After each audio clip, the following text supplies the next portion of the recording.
तो स्वागत है दोस्तों आप सभी का लर्न मैथ्स यूट्यूब चैनल पर। तो दोस्तों आज हम पढ़ने वाले हैं पर्टिकुलर इंटीग्रल कैसे निकालने वाले हैं। अब तक हमने पढ़ा कि CF कैसे निकालते हैं, तो अब हम पढ़ने वाले PI कैसे निकालते हैं। तो सबसे पहला सवाल तो ये उठता है हम PI क्यों निकालते हैं, हमें कंप्लीट सोल्यूशन चाहिए होता है, उसके लिए हमें चाहिए CF प्लस PI। अब तक जो हमने क्वेश्चन सॉल्व करे हैं उसमें क्या हुआ, CF से हमारे पास सीधा आंसर आ गया टोटल सोल्यूशन। वो क्यों आया, क्योंकि उसकी जो राइट हैंड साइड थी उसमें वो चीज 0 आई थी। मतलब कि जैसे यहाँ पे e⁵ है तो e⁵ होने की बजाय वो 0 था, इसलिए हमारे पास CF में आंसर आता। पर जैसे ही वो नॉट इक्वल टू 0 हो जाता है हमारे पास CF में खाली आंसर नहीं आता, हमें PI भी निकालना होता है। तो हमारे पास PI निकालने के 5 तरीके होते हैं। तो हमें सबसे पहले PI निकालने से पहले एक चीज ध्यान रखनी होगी कि कुछ चीजों को हमें नोटेशंस को याद करना पड़ेगा। तो सबसे पहली नोटेशन है f(d) क्या होता है। f(d) दोस्तों क्या होता है कि हमारे पास जो लेफ्ट हैंड साइड में जो फंक्शन होता है d का वो होता है f(d). वो कुछ भी हो सकता है, जैसे कि इस क्वेश्चन में है हमारे पास d² + 5d + 6 है, वैसे ही कुछ भी फंक्शन हो सकता है। एक तो ये चीज याद रखनी है, और एक चीज ये याद रखनी है कि जो PI निकालते हैं ना उसमें ऊपर जो राइट हैंड साइड में दे रखा होता है उसे ऊपर लिखते हैं, और जो फंक्शन होता है f(d) उसे नीचे लिखते हैं। आगे क्या प्रोसेस है उससे हमें मतलब नहीं। अभी हमें सबसे पहले PI में इस बात का ध्यान रखना है कि जो ऊपर ये फाई है ये होता है जो राइट हैंड साइड में गिवन होता है, ठीक है। जो राइट हैंड साइड में गिवन होता है उसे ऊपर लिखते हैं, और जो f(d) होता है उसे हमेशा नीचे लिखते हैं। तो एक चीज इस बात को याद रखना है कि हमें अगर हमें PI निकालना है तो हमें सबसे पहले ऊपर एक फंक्शन लिखना पड़ेगा और नीचे f(d) लिखना पड़ेगा। और अब है कि हमारे पास जो 5 टाइप है उसमें से पहला टाइप मैं बताता हूँ। पहला टाइप क्या है, अगर हमारे पास कोई एक्सपोनेंशियल फंक्शन हो e⁴ax टाइप का, जैसे यहाँ पे दे रखा है टाइप 1 है हमारे पास। अगर f(x) e⁴ax है, राइट हैंड साइड में e⁴ax है, तो मेरे पास PI क्या आएगा। तो यहाँ पे हमारे पास PI आने वाला है, पहले तो e⁵ax से लिखेंगे, ऊपर जो फंक्शन लिखते हैं, और नीचे होगा f(d). दोस्तों एक चीज याद रखना, ये चीज सॉल्यूशन नहीं है, ये इंटरमीडिएट है सॉल्यूशन और PI के बीच का, कि जो हमें लिखना होता है, ठीक है। तो असलियत में सॉल्यूशन क्या आने वाला है मेरे पास, e⁵ax और f(a).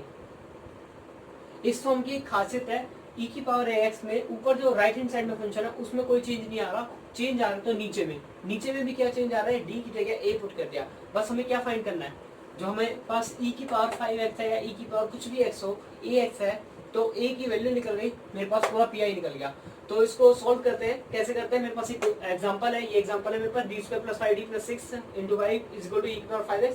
तो हमें सबसे पहले क्या निकालना होता है, CF निकालना होता है इसमें, क्योंकि हमारे पास टोटल सॉल्यूशन क्या होता है CF + PI। तो हमें सबसे पहले CF निकालना होगा। CF कैसे निकालते हैं, हम सपोज करेंगे, सपोज करते हैं d को m सपोज करते हैं, फिर एक इक्वेशन बनाते हैं, जहां भी d है वहां पे m पुट कर देते हैं और उसे 0 की पुट कर देते हैं। फिर हम इसके फैक्टर्स क्रिएट करते हैं जिससे m की वैल्यू निकल सके। ये इसके फैक्टर्स बनेंगे m + 2 × m + 3। यहाँ से मेरे पास m की 2 वैल्यू आई, -2, -3, ठीक है। तो अब मेरे को निकालना है CF। CF क्या होगा, हमने अभी पिछले एक्सरसाइज में पढ़ा है कि CF का फॉर्मूला क्या होता है। मेरे पास होता है C1 e⁻²x + C2 e⁻³ ठीक है। तो यहाँ पे क्या है, यहाँ पे C1 जो और C2 जो है वो है आर्बिट्रेरी कांस्टेंट। इसे लिखो या ना लिखो बात एक ही है, पर लिख दो तो कुछ ज्यादा टाइम वेस्ट नहीं होता। अब हमारे पास मेन टॉपिक आ गया, जो हमें निकालना है PI। दोस्तों इस फॉर्मूले को याद कर लेना, PI का फॉर्मूला e⁵ में याद क्या, सिंपल है, आराम से समझ आ जाएगा ये। तो फॉर्मूला ये है। अब PI निकालेंगे। PI के लिए हमें क्या चाहिए, जो राइट हैंड साइड में फंक्शन पहले वो लिखते हैं। राइट हैंड साइड में क्या फंक्शन है, e⁵x, और नीचे क्या लिखते हैं, f(d) लिखते हैं, ठीक है। तो f(d) क्या मेरे पास, d² + 5d + 6। अब देखेंगे कौन सी फॉर्म का है, फॉर्म कौन सी है, e⁵ax वाली है, सिंपल है, तो पुट कर देगी। e⁵x में कोई चेंज नहीं आना, अब जो भी चेंज आना है d वाले में आना है, d की जगह 5 पुट कर देंगे, 5.5 + 6। तो मेरे पास ये आने वाला क्या है, 25 + 25 50 56 e⁵5x में 56। मेरे पास ये आ गया PI। ये मेरे पास दोस्तों यहाँ पे PI आ चुका है, यहाँ पे मेरे पास आ चुका है CF। और अब मेरे पास आना है टोटल सॉल्यूशन। टोटल सॉल्यूशन क्या होगा, y क्या होगा CF प्लस पी आई। तो CF लिखेंगे पहले, C1 e की power minus 2x plus C2 e की पावर माइनस 3x, और लास्ट में लिखेंगे हम PI क्या है मेरे पास, e की पावर 5x प्लस 56, e की पावर 5x प्लस 56। ये मेरे पास आ गया दोस्तों आंसर। ठीक है, तो एक तो ये चीज हो गई। तो एक चीज याद रखना, जो आंसर है ना आपकी CF PI और ये y, इसको हमेशा एक बॉक्स में लगा देना, जिससे टीचर की नजर सबसे पहले आंसर में जाए और आप ज्यादा आसानी से चेकिंग हो और अच्छे मार्क्स मिले। और एक और चीज, कभी कभी क्या होता है कि हमारे पास यहाँ पे सिर्फ कोई कॉन्स्टेंट नंबर आ गया, जैसे कि मेरे पास आ गया यहाँ पे आ गया इक्वल टू 5, तो अब मैं इसको कैसे सॉल्व करूंगा। हमें पता है किसी भी चीज की पावर 0 जो होती है वो 1 होती है ना। तो मैं इस 5 को क्या लिख सकता हूँ, 5.e की पावर 0.x लिख सकता हूँ। ठीक है, अब जो कांस्टेंट है इससे तो हमें कोई मतलब नहीं है, वो तो साथ में चलता ही रहेगा मल्टीप्लाई में, पर जो e की पावर 0x है और जो 0 है वो a का काम कर रहा है, तो हम इसको पूरे को सॉल्व कर सकते हैं। जहाँ पे d है वहाँ पे 0 पुट करेंगे, तो यहाँ पे क्या आएगा, e की पावर 0x अपॉन 6, मतलब यहाँ पे आएगा 5 e की पावर 0 तो 0 ही होता है, और अपॉन में 6 आएगा, 5/6 आएगा CF की जगह। तो हमारे पास जो यहाँ तक तो सॉल्यूशन सेम रहेगा, यहाँ पे आ जाएगा 5/6। ठीक है, तो एक तो ये चीज ध्यान में रखनी है कि अगर हमारे पास कोई कांस्टेंट नंबर आ जाए तो क्या होना है, और जैसे हमारे पास कोई चीज आ जाए जैसे कि e की पावर ax प्लस b हो जाए,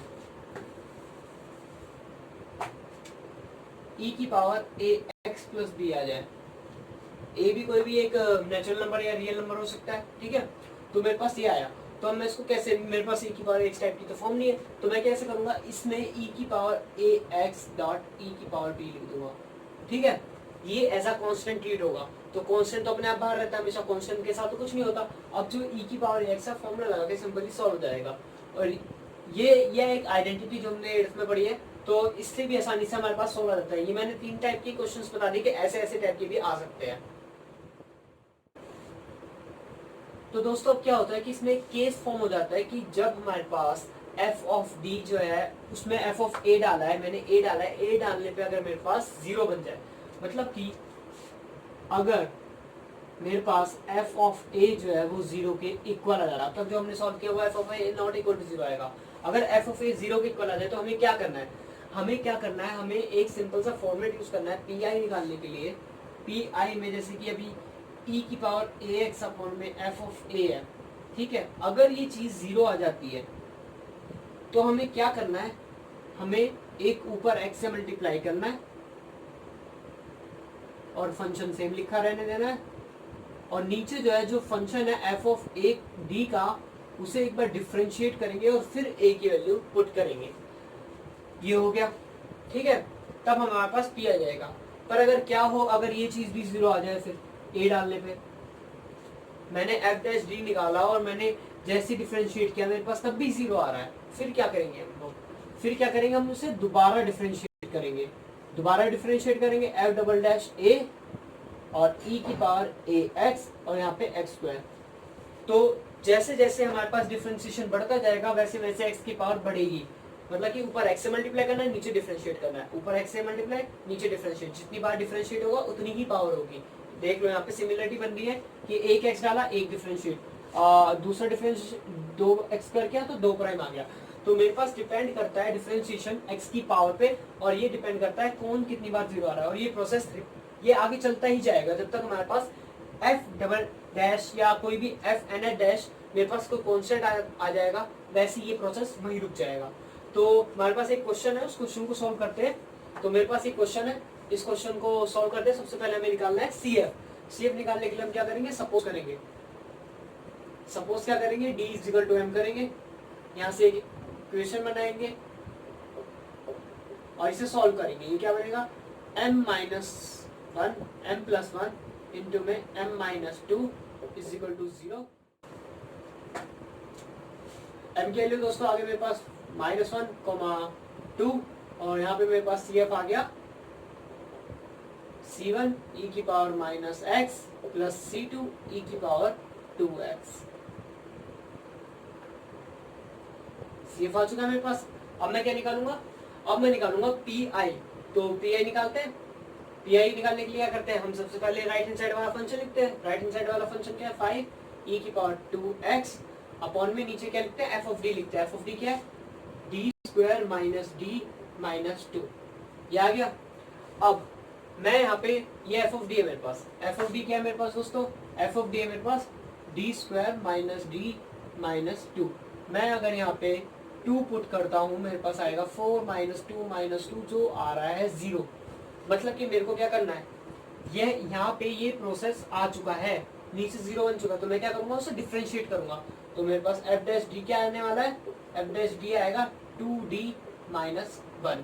ठीक है, इस चीज का डिफरेंशिएट कर देंगे, 2d माइनस 1 आ गया। और ऊपर क्या करना है, x से मल्टीप्लाई करना है। 5 का 5 सेम रहता है, e⁻²x। फंक्शन को भी कोई चेंज नहीं होता। यहाँ पे आता है, क्या आता है, 2d माइनस 1। और आपको ये चीज करके दिखानी होगी कि एफ ऑफ, ये प्रोसेस दिखाना पड़ेगा, f of 2 is equal to 0 आ रहा है, तो हम आगे ये प्रोसेस कर रहे हैं। ठीक है, ये लाइन को यहाँ पे लिखना है, ये वाली लाइन यहाँ पे लिखनी है। ठीक है दोस्तों, तो इसे इक्वेशन वाली लिख देते हैं, यहाँ पे लिख देना। ठीक है, तो अब यहाँ पे क्या करना है, मैंने x को डाला, अब मैं यहाँ पे 2 की वैल्यू डालूंगा। 5x e⁻²x अपॉन में 2.2 माइनस 1 जो मेरे पास आ रहा है 5/3x e⁻²x। मेरे पास पी आई आ चुका है,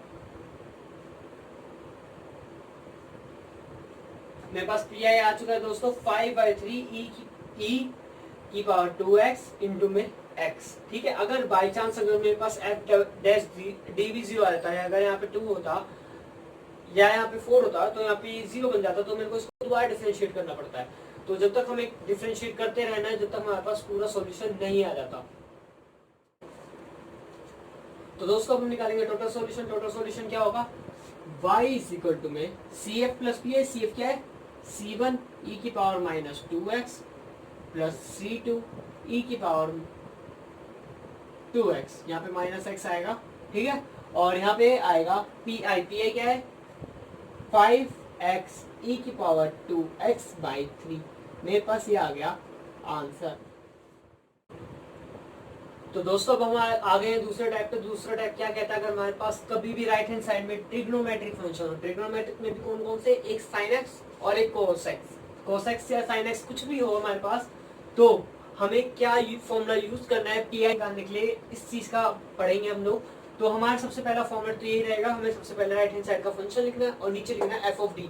उसके आगे क्या है, वो उस फॉर्म पे डिपेंड करता है कि फॉर्म क्या है। तो इसका फॉर्मूला क्या है, जो भी यहाँ पे फंक्शन होगा, साइन ax टाइप का होगा या cos ax टाइप का होगा, नीचे कुछ f of d square type की फॉर्म होगी। मतलब कि जहां भी कोई भी फंक्शन होगा f ऑफ d का ही होगा, पर उसमें हम मेन फोकस करेंगे d स्क्वायर पे। ठीक है, तो इसमें फॉर्मूला क्या होगा, sine ax same cos ax same upon में f ऑफ माइनस a स्क्वायर। अब इस लाइन का मैं मतलब समझाता हूँ कि पहले मैंने फंक्शन लिख दिया, नीचे जो भी था एफ ऑफ डी लिख दिया। अब उसमें कहीं ना कहीं तो स्क्वायर फॉर्मेशन हो रही होगी। ठीक है, नहीं भी हो रही होगी, इसको मैं अगले एग्जांपल में बताता हूँ। पर अगर उसमें फॉर्म हो रही है तो क्या करना है, जहां भी डी स्क्वायर दिखे, जहां भी डी स्क्वायर दिखे वहां पे माइनस ए स्क्वायर डाल देना आंख बंद करके। ठीक है, कभी कभी क्या होगा, डी की पावर 4 होगी, तो डी की पावर 4 को हम क्या लिख सकते हैं, डी स्क्वायर का होल स्क्वायर, डी स्क्वायर का होल स्क्वायर। तो यहाँ पे आ गया ना, बन गया ना डी स्क्वायर।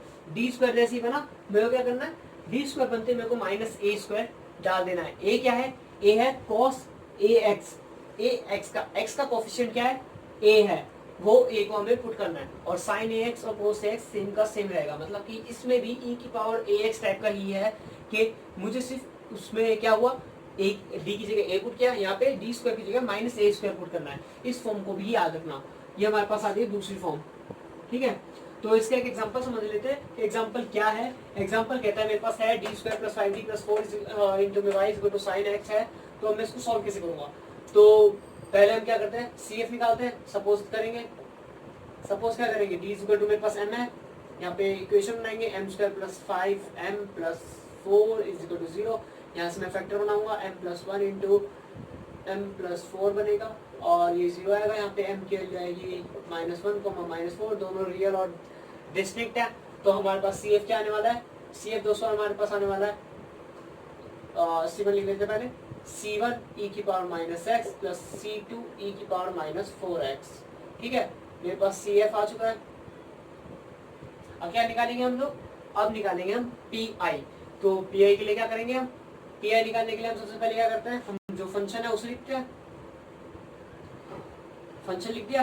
अब क्या करेंगे, नीचे डी का फंक्शन लिखेंगे, 5D आएगा, 5D प्लस 4। ठीक है, तो अब क्या होगा, जहां भी डी स्क्वायर दिखे वहां माइनस ए स्क्वायर पुट करना है। तो यहाँ पे ए क्या है, ए है 1, इस चीज को याद रखना।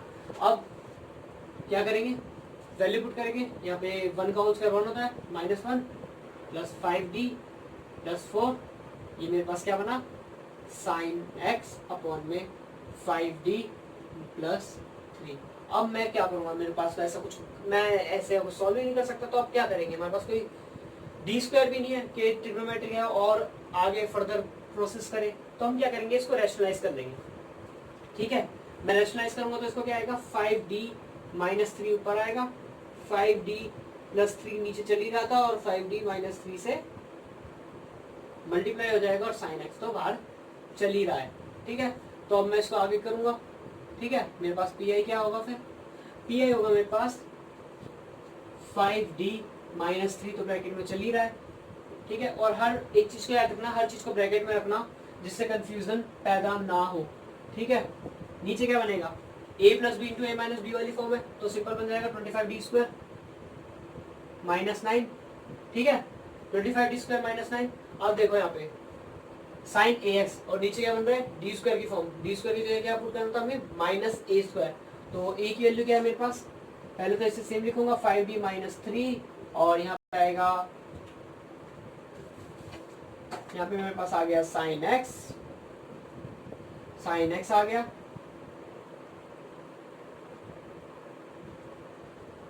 और नीचे क्या है, डी स्क्वायर की जगह -1 पुट करना है, तो -25 माइनस 9। इसे दोस्तों सॉल्व करेंगे तो मेरे पास PI आने वाला है 5D माइनस 3 अपॉन में -34 और साइन एक्स। मगर अब भी देख रहे हैं, अब भी मेरे पास D गायब नहीं हुआ है ना, अब भी मेरे पास D गायब नहीं हुआ। तो अब मेरे को क्या करना है, D गायब करना है। ठीक है, तो D गायब करने के लिए क्या करूंगा, मैं इसे अंदर मल्टीप्लाई कर दूंगा, तो मेरे पास क्या आएगा, ये 5D साइन एक्स। D का मतलब क्या होता है, D का यहाँ पे साफ सीधा मतलब है डिफरेंशिएशन हो रहा है x के रिस्पेक्ट में। इसको अगर हमने खाली छोड़ेंगे तो हमारे पास क्या बन रहा होगा, 2 टाइम्स d2y/dx2 बन रहा होगा। डी स्क्वायर का मतलब तो यही होता है।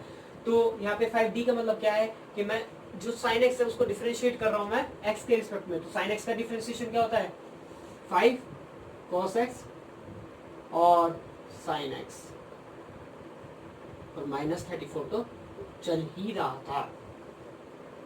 मैं एक और बार समझा देता हूँ, इसमें हुआ क्या है, इसमें हुआ है कि मैंने जो ये साइन एक्स है मैं इसको अंदर लेके गया। ठीक है, इसको अंदर लेके गया, एक ये 5D के साथ गया होगा, एक -3 प्लस -3 के साथ गया होगा। तो जो 5D है, जो D है वो डिफरेंशिएट कर रहा होगा साइन एक्स को। तो साइन एक्स का डिफरेंशिएशन क्या होता है, cos x, साइन का 5 सेम, -3 साइन एक्स, और ये बन गया -34। तो अब लास्ट में मेरे पास सॉल्यूशन आने वाला है ये कि PI मेरे पास निकल चुका है, CF मेरे पास ये रहा। अब लिखते हैं टोटल सॉल्यूशन। तो दोस्तों हमारे पास टोटल सॉल्यूशन क्या आने वाला है, टोटल सॉल्यूशन आने वाला y equal to CF plus PI। CF क्या है, C1 e की power minus x plus C2 e की पावर माइनस 4x, और PI क्या है मेरे पास, PI है माइनस में 5 cos x minus 3 sin x upon में 34, और ये चीज है ब्रैकेट में। ये मेरे पास आ गया दोस्तों आंसर। और एक चीज याद रखना कि हर बार ऐसा नहीं होता कि मेरे पास सिर्फ D बचे नीचे। कभी कभी क्या होता है कि मैं इसको सॉल्व कर रहा हूँ, नीचे मेरे पास आ जाए 1/d sin x। तो एक इसका मतलब 1/, जैसे D का मतलब डिफरेंशिएशन है, 1/d का मतलब क्या होता है, इंटीग्रेशन होगा, इनवर्स उसका।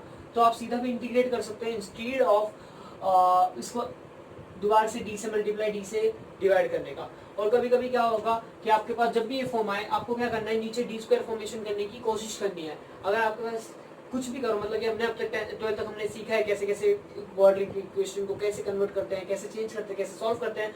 तो हम कोई भी नीचे जो एफ ऑफ डी है, मेरे को सिर्फ ट्रिग्नोमेट्रिक में डी स्क्वायर से मतलब है, मुझे और कोई डी क्यूब डी की पावर 5 से मतलब नहीं है, मेरे को सिर्फ डी स्क्वायर से मतलब है कि डी स्क्वायर की वैल्यू माइनस ए स्क्वायर पुट करनी है।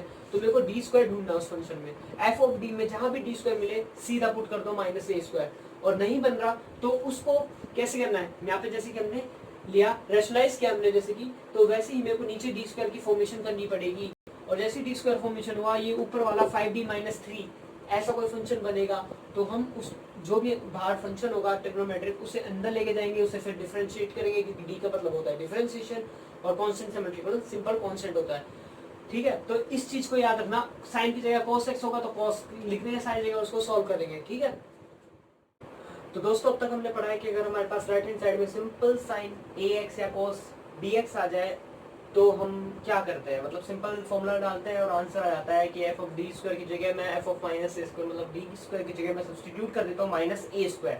पर हमेशा ऐसा नहीं होता, हमारे पास कभी कभी वो कंफ्यूज कर सकता है। हमारी नॉलेज चेक करने के लिए टीचर इस टाइप का दे सकता है कि हमारे पास कुछ कोस की पावर हो जाए, कुछ साइन की पावर हो जाए, तो हमें कुछ ट्रिग्नोमेट्रिक फॉर्मूलेस को याद करना पड़ेगा और उनके थ्रू हमें इन चीजों को निकालना पड़ेगा। जैसे कि हमें पता है, हमने 12th में पढ़ा था कि 1 plus cos 2x equal to 2 cos square x होता है और 1 minus cos 2x equal to 2 sine square x होता है। मैं इनकी हेल्प से कोस स्क्वायर की जगह मैं इन चीजों को सब्स्टिट्यूट करूंगा जिससे मेरे पास वैल्यूएबल आंसर आ जाए। तो जैसे कि मैं इसको सॉल्व नहीं कर सकता डायरेक्ट, तो मैं क्या करूंगा, इसका 2 नीचे ले जाऊंगा और मेरे पास एक चीज बनेगी, वो होगा 1/2 प्लस कॉस 2x/2। ठीक है, तो मेरे को ये क्वेश्चन भी चेंज करना पड़ेगा पहले, ये नहीं काट के चेंज कर लेना, सिंपल चेंज कर लेना। तो फिर उसके बाद हम क्या करते हैं, हमें टोटल सॉल्यूशन निकालना है। टोटल सॉल्यूशन के लिए हमें सबसे पहले चाहिए होता है सीएफ। सीएफ के लिए हम क्या करते हैं, सपोज करते हैं डी को एम के इक्वल, डी को एम लिया मैंने, फिर उसके बाद क्या करते हैं इक्वेशन बनाते हैं एम की पावर 4 माइनस 81, उसको 0 के इक्वल पुट करते हैं, फिर वहां से मैं एम की वैल्यू निकालते हैं। यहाँ से मेरे पास एम की वैल्यू कैसे निकलेगी, एम स्क्वायर माइनस 9 होगा और एम स्क्वायर प्लस 9 होगा, ये दोनों 0 के इक्वल होंगे। यहाँ से मेरे पास n की 4 वैल्यू आने वाली है प्लस माइनस 3 और प्लस माइनस आयोटा 3। मेरे पास 2 रियल है 2 कॉम्प्लेक्स है, जो रियल है वो डिस्टिंक्ट है, तो CF का फॉर्मूला यूज करेंगे सिंपल। अब तक जैसे निकालते हैं CF में, तो क्या होगा C1 e की power 3x plus C2 e की पावर माइनस 3x। अब बात आती है कॉम्प्लेक्स में, तो कॉम्प्लेक्स में e की पावर ax होता है। मेरे को पता है कॉम्प्लेक्स नंबर हमेशा a plus iota b type का होता है, स्टैंडर्ड फॉर्म यही होती है। यहाँ पे a जो है वो 0 बन चुका है, तो मतलब कि a गायब हो चुका है। ठीक है, तो e की पावर ax क्या होगा, 1 होगा, तो कुछ मल्टीप्लाई करने की जरूरत नहीं है, सिंपल आंसर लिखेंगे c3 times cos bx, b क्या है 3x plus c4 times sign 3x। यहाँ दोस्तों मेरे पास आ चुका है CF। अब मैं निकालूंगा PI। PI के लिए हम क्या करते हैं, सबसे पहले राइट हैंड साइड का फंक्शन लिखते हैं, नीचे क्या लिखते हैं एफ ऑफ डी लिखते हैं, तो वही करेंगे हम, जो फॉर्मेट है उसके हिसाब से चलेंगे तो आसानी से सॉल्व होता है। 1/2 प्लस कॉस 2x/2 लिखेंगे और अपॉन में लिखेंगे एफ ऑफ डी का फंक्शन क्या है, डी की पावर 4 माइनस 81। अब मैं क्या करूंगा, इसे स्प्लिट कर दूंगा। स्प्लिट कैसे, 1/2 डी की पावर 4 माइनस 81 और प्लस कॉस 2x अपॉन में d की पावर 4 माइनस 81 और ये 2 में तो मल्टीप्लाई चल ही रहा है। तो अब मैं क्या करने वाला हूँ, ये जो पहला पार्ट है, जो ये 2 टर्म की एक इक्वेशन बनी है, तो जो पहली टर्म है, ये जो पहली टर्म है ना दोस्तों, ये है एक e की पावर ax टाइप की, जहाँ पे a की वैल्यू 0 होती है, जो मैंने बताई थी, तो वो चीज यहाँ पे आ गई है। अब ये चीज आ गई है, तो अब मैं यहाँ पे d की जगह a पुट करूंगा और मेरे पास आंसर आ जाएगा। तो d की जगह a पुट करते ही ये 2 इंटू माइनस 81 हो जाएगा, तो ये क्या बनेगा, माइनस में आंसर आने वाला है, और 2 इंटू 81 162। ठीक है, अब यहाँ पे cos 2x है। ठीक है, तो हमें पता है डी स्क्वायर की जगह क्या पुट करते हैं, माइनस ए स्क्वायर, तो पुट कर देंगे cos 2x अपॉन में 2 तो सेम रहेगा, ये प्लस का प्लस रहेगा, डी स्क्वायर हमें पता है डी की पावर 4 को मैं क्या लिख सकता हूँ, डी की पावर जो 4 होती है वो होता है डी स्क्वायर की पावर स्क्वायर। जहां भी डी स्क्वायर होता है मेरे को माइनस ए स्क्वायर पुट करना होता है, माइनस ए स्क्वायर एक है 2 है, तो ए स्क्वायर क्या होगा 4 होगा, माइनस 4 उसका होल स्क्वायर और यहाँ पे क्या चल रहा है, -81 चल ही रहा है। मैं इसको सोल्व करूंगा तो मेरे पास आएगा -1/162 माइनस में cos 2x अपॉन में 81 में से 16 गए तो कितने बचेंगे, 70, 65, 65 इंटू 2 120, 130। ठीक है दोस्तों, यह क्या होगा, ये +16 बनेगा, +16 माइनस 81 होता है 70, 65, 65 इंटू 2 वो भी 65 माइनस में आएगा, तो 65 इंटू 2 क्या होगा 130 और माइनस का साइन यहाँ पे आ गया। तो मेरे पास दोस्तों पी आई आ चुका है, सी एफ आ चुका है। अब मेरे को क्या निकालना है, टोटल सॉल्यूशन। टोटल सॉल्यूशन क्या होता है, C F plus P I. C F क्या है मेरे पास, C1 e की power 3x plus C2 e की power minus 3x plus C3 cos 3x plus C4 sin 3x minus में 1/162 और यहाँ पे क्या आएगा, यहाँ पे आएगा cos 2x अपॉन में 130। ये मेरे पास दोस्तों आ चुका है आंसर। तो दोस्तों अब हम बढ़ चुके हैं अपने तीसरे टाइप की ओर। तीसरा टाइप क्या है, जब हमारे पास राइट हैंड साइड में मेरे पास x की पावर n कुछ फंक्शन हो।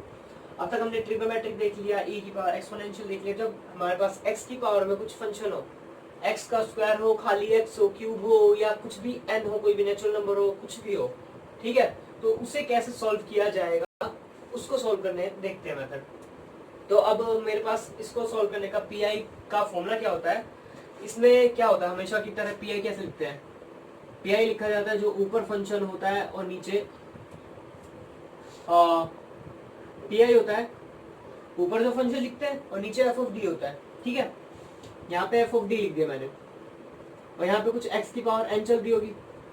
ठीक है, इसे सॉल्व करने का तरीका है एफ ऑफ डी का इनवर्स निकालना बस, और ये हो गया एक्स की पावर एन। बाइनोमियल एक्सपेंशन से हम लोग इनवर्स निकालेंगे।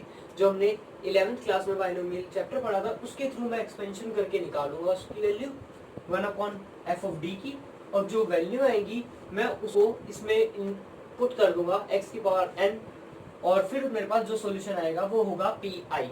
तो इसको मैं एक एग्जांपल के थ्रू बताता हूँ कि कैसे होने वाला है। तो हमारे पास ये एग्जांपल है d² + 2d + 1 × y = x है मेरे पास। तो अब क्या करने वाला हूँ मैं, इसमें सबसे पहले हम क्या करते हैं, सेफ निकालते हैं। सेफ निकालने का फॉर्मूला क्या होता है, सपोज करते हैं हम लोग, सपोज क्या करते हैं, d को m सपोज करते हैं, यहाँ से एक इक्वेशन क्रिएट करते हैं 2m + 1 और 0 की इक्वल पुट करके यहाँ से मैं m की वैल्यू निकालूंगा। m की वैल्यू ये बनेगी m + 1 का होल स्क्वायर = 0। यहाँ से मेरे पास m की वैल्यू आई, m की दो वैल्यू आएगी मेरे पास, m की वैल्यू आएगी -1, -1। ठीक है, मेरे पास m की दो वैल्यू आ चुकी है, -1, -1। तो यहाँ पे मेरे पास सी एफ आने वाला है, दोनों रियल है पर सेम है। तो क्या होगा, C1 + x टाइम्स C2 और e की पावर -x। ये मेरे पास आ गया दोस्तों CF। तो दोस्तों मेरे पास CF निकल चुका है, अब निकालेंगे PI। तो PI निकालने के लिए हमारा सबसे पहला स्टेप क्या होता है, जो राइट हैंड साइड में फंक्शन है उसे लिखो और जो नीचे है f ऑफ d उसे लिखो, d² + 2d + 1। मैं इसको थोड़ा स्टैंडर्ड में लिख देता हूँ, इसे लिखूंगा 1 + d² + 2d। ठीक है, इसे ऐसे लिखा और यहाँ पे ऐसे ब्रैकेट लगाना है। अब इसको सॉल्व करने का एक तरीका बताता हूँ, सिंपल सा फैक्ट है। हमारे पास जो भी फंक्शन होगा ना, हमें कुछ 1 + g ऑफ d बनाना है। g ऑफ d कुछ भी हो सकता है, f ऑफ d से क्रिएट हुआ एक फंक्शन है, तो 1 + g ऑफ d मतलब कि अगर मेरे पास 2 + d² + 5d है तो मेरे को इसे 1 + g ऑफ d बनाना पड़ेगा। मतलब कि मेरे को 2 को स्प्लिट करना पड़ेगा। इसे मैं लिख सकता हूँ 1 + 1 + d² + 5d। ये लिख दिया मैंने, इसको ब्रैकेट में और ये ब्रैकेट में। ठीक है, तो ये बन जाएगा g ऑफ d और ये बन गया 1। ऐसे यहाँ पे 1 बन गया और ये बन गया g ऑफ d। तो अब इसे कैसे सॉल्व करना है, अब फॉर्मूले के हिसाब से देखेंगे। मेरे पास पूरा कंडीशन सेटिस्फाई कर रही है, तो मैं अब इसका इनवर्स निकालने वाला हूँ। तो इनवर्स कैसे निकलेगा, x उस साइड रहेगा तो ये बनेगा 1 + d² + 2d का इनवर्स और x। हमने फिजिक्स में पढ़ा है, मैथ्स में पढ़ेंगे, बाइनोमियल एक्सपेंशन में पढ़ा है कि इनवर्स में कैसे सॉल्व करते हैं। हम क्या करते हैं, फिजिक्स में क्या करते हैं, सिंपल यहाँ पे माइनस साइन लगाते थे, डी स्क्वायर प्लस 2d, और फिर यहाँ plus sign D square plus 2d का होल स्क्वायर माइनस, और ये ऐसे ऐसे कंटिन्यू जाएगा और x यहाँ पे लिखा जाएगा। अब बात ये है कि ये एक्सपेंशन कहाँ पे जाके रुकना चाहिए, है ना। तो हमें थोड़ा सा सेंस लगाना पड़ेगा कि यहाँ पे फंक्शन क्या है, ठीक है। हमें पता है x का जो सेकंड डेरिवेटिव होता है वो 0 देता है। x को एक बार डेरिवेट किया तो 1 आया, और 1 का डिफरेंशिएशन 0 होता है। तो मतलब कि अगर मैं उसको 2 से ज्यादा बार डिफरेंशिएट करूंगा तो वो हमें 0 ला के देगा। तो अगर मैं यहाँ पे 2 पे ही रोक दूं, क्योंकि अगर मैं यहाँ पे स्क्वायर करूंगा तो मेरे पास हर चीज d का स्क्वायर तो बाहर आना ही है, तो मतलब e स्क्वायर से बड़ी टर्म आएगी, यहाँ पे d स्क्वायर से बड़ी टर्म आने वाली है, मतलब कि d हर चीज 0 देगा, ऐसी आगे की चीजें 0 आएंगी। अगर यहाँ पे 0 बन चुका तो आगे भी 0 बनेगा, मतलब कि ये चीज यहीं रुक जाएगी। तो जब मैं x को अंदर लेके जाऊंगा तो x इंटू 1 तो वही रहेगा, और यहाँ पे वो बनेगा D square plus 2d into में x, और बाकी वाली चीजें बन गई 0। तो अब मैं क्या करने वाला हूँ, इस x को दोबारा अंदर लेके जाऊंगा, सेम x तो रहेगा। अब x का डबल डेरिवेटिव हमें पता है 0 होता है, ठीक है, 0 रहेगा, पर x का एक बार डेरिवेटिव होता है 1, तो यहाँ पे आ जाएगा 2। तो मेरे पास दोस्तों ये आ गया PI। अब थोड़ा बहुत कंफ्यूजन को दूर करने के लिए मैं बता देता हूँ, अगर यहाँ पे x स्क्वायर होता, मान लेते हैं अगर यहाँ पे x नहीं x स्क्वायर है, तो मुझे पता है इसका थर्ड डेरिवेटिव जो होता है ना वो लाके 0, थर्ड डेरिवेटिव मेरे को लाके देगा एक आंसर, और फोर्थ डेरिवेशन से ये 0 लाके देगा, मतलब 4 से ऊपर डेरिवेटिव जब भी आएगा वो मेरे को लाके देगा 0।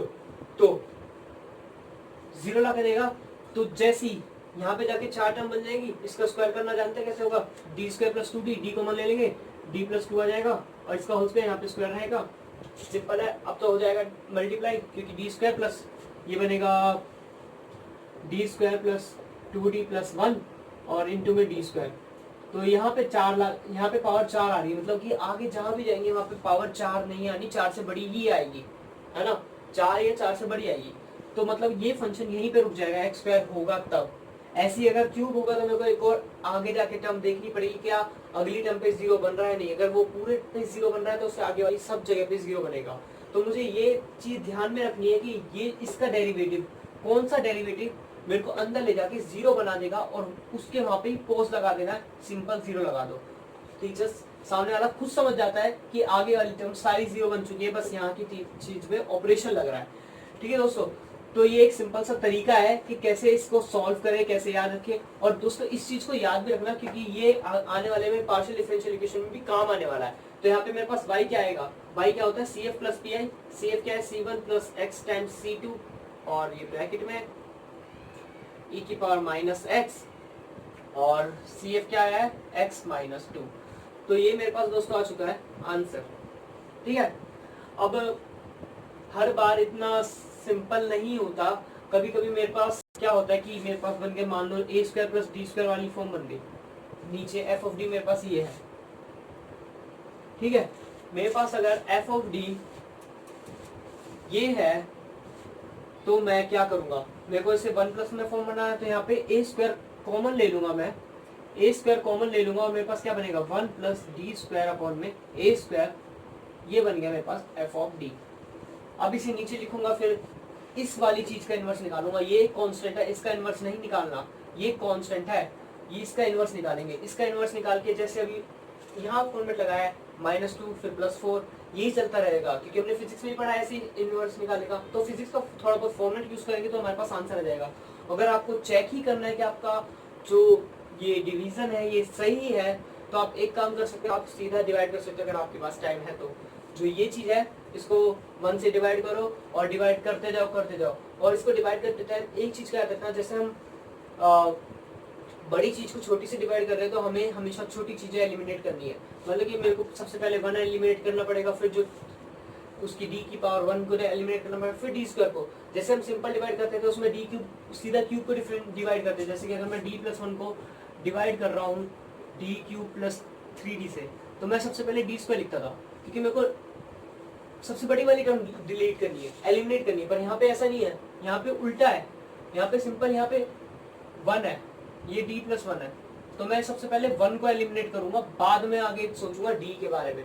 ठीक है, एक ये तरीका है कि कैसे कैसे सॉल्व कर सकते हैं। बाकी सिंपल पीआई में तो ऐसे आएगा, इतनी मेहनत करने की जरूरत नहीं है, जो फिजिक्स का काम है फॉर्मूला वो यूज करोगे तो आसानी से हो जाएगा सॉल्व।